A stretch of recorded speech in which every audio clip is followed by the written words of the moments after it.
Hi అండి. ఈరోజు వీడియోలో మనకి బ్లౌజ్లో వచ్చి 3 ప్రాబ్లమ్స్ గురించి అయితే చెప్తాను. ఎలా సాల్వ్ చేసుకోవాలో కూడా చెప్తానండి. కొంతమందికి బ్లౌజ్ వేసుకున్న తర్వాత బ్లౌజ్ పైకి ఎత్తి పెట్టేస్తుంది. వేసుకున్నప్పుడు కిందకల్లా అందంగా దిగినట్టుగా ఉంటుంది. కానీ కొద్దిగా పని చేసుకున్నప్పుడు వంగులు వేసేటప్పటికి బ్లౌజ్ పైకల్లా ఎత్తి పెట్టినట్టుగా ఉంటుంది బ్యాక్ సైడ్. ఆ విధంగా ఎందుకు ఉంటుందంటే మనకు నడుము లూజు అంటే నడుము దగ్గర లూజు ఉన్నా సరే అలా ఉంటుంది.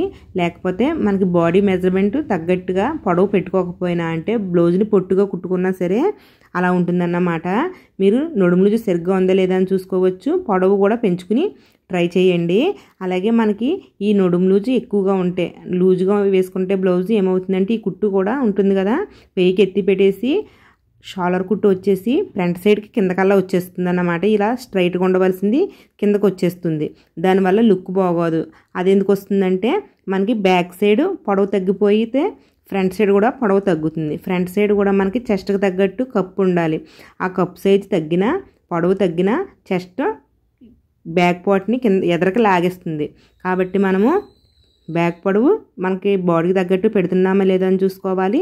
బ్యాక్ పొడవు తగ్గట్టు ఫ్రంట్ పొడవు పెడుతున్నామా లేదా అని ఈ 2 విషయాలను అయితే గుర్తుపెట్టుకోవాలి. మనకి ఆది బ్లౌజులన్నీ అలాగే ఉంటే కనుక బ్లౌజ్ నడుము పొడవు 1/2 ఇంచ్ పెంచుకోండి. అయినా సరే ఇంకా ఎత్తి పెట్టినట్టుకుంటే ఇంకొక 1/2 ఇంచ్ పెంచుకుని ట్రై చేయండి. అలాగే ఇంకొక ప్రాబ్లం వచ్చేసి మెడ జారడం. కొంతమందికి మెడ ఎంత చిన్నది పెట్టుకున్నా మెడ జారుతున్నట్టుగా అనిపిస్తుందండి. వాళ్ళకి ఫిట్గా అనిపించదు, జారిపోతున్న ఫీలింగ్ తోటే ఉంటారు. అటువంటి వాళ్ళకి నెక్ రౌండ్ అయితే తగ్గించాలండి. కొంతమందికి నెక్ రౌండ్ తగ్గిస్తే ఇష్టం ఉండదు. బ్యాక్ నెక్ తగ్గించకపోయినా ఫ్రంట్ నెక్ అయినా తగ్గించండి. ఇలా చూడండి, మనకు ఫ్రంట్ ఇలా నొక్కు పెడుతుందన్నమాట తగ్గించేయమంటే. అప్పుడు మెడజారి ప్రాబ్లం తగ్గుతుంది. ఒకసారి చూడండి, నేను కొంచెం తగ్గించి పట్టుకున్నప్పుడు ఎంత ఫిట్గా అనిపిస్తుందో. అందుకనేసి మనం ఫ్రంట్ నెక్ తగ్గించడానికి ప్రయత్నించాలి. మీకు బ్లౌజ్ మీద కూడా చూపిస్తాను, ఒకసారి చూడండి. ఇప్పుడు మనము నార్మల్గా ఇక్కడ ఉక్స్ పెట్టుకుంటే ఇక్కడ నార్మల్గా ఉంటుంది. అలా కాకుండా కొంచెం ఎదరికి చూసారా, ఇంకా ఎదరికి పెడితే చూసారా నెక్ దగ్గరికి వస్తుంది. ఈ విధంగా మెడజారి ప్రాబ్లం ఉన్న వాళ్ళకి కొద్దిగా ఫ్రంట్ నెక్ తగ్గించడానికి ప్రయత్నించండి. అలాగే షోల్డర్ దగ్గర కూడా మనము back part front part cut చేసిన తర్వాత back part shoulder front part shoulder ఒకదాని మీద ఒకటి వేసుకుని నెక్ వైపు ఈ విధంగా 1/2 ఇంచుకి క్రాస్ తీసుకోవాలి ప్రతి బ్లౌజ్కి కూడాని. కాకపోతే ఈ మెడజారి ప్రాబ్లం ఉన్న వాళ్ళకి ఒక 1/2 ఇంచ్ తీసుకోండి. 1/2 ఇంచ్ ఈ విధంగా క్రాస్ కట్ చేసుకుంటే మెడ పట్టినట్టుగా ఉంటుందన్నమాట, జారకుండా ఉంటుంది.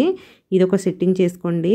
అలాగే కొంతమందికి అంటే భుజం కుట్టు షోల్డర్ దగ్గర కుట్టు మనకి ఎదరికి వచ్చేసినట్టు కనిపిస్తున్నప్పుడు మనము బ్యాక్ పార్ట్ కంటే ఫ్రంట్ పార్ట్ని 1 ఇంచు 1.5 ఇంచే తగ్గించుకోవాలి. అంటే ఇక్కడ మెయిన్ డాట్ ఉంటుంది కదండి, ఈ మెయిన్ డాట్ దగ్గర వచ్చేసి బ్యాక్ పార్ట్కి ఫ్రంట్ పార్ట్కి 1.5 ఇంచ్ తేడా కానీ 1 ఇంచ్ కానీ వచ్చేలా చూసుకోవాలి. అంటే ఫ్రంట్ కప్పు పెద్దది ఉండాలన్నమాట. వాళ్ళకి ఫ్రంట్ కప్పు తగ్గిందంటే ఏమవుతుందంటే చెస్ట్ ఎదరికి లాగేసి ఈ షోల్డర్ కుట్టు కూడా ఎదరికి వచ్చేస్తుంది.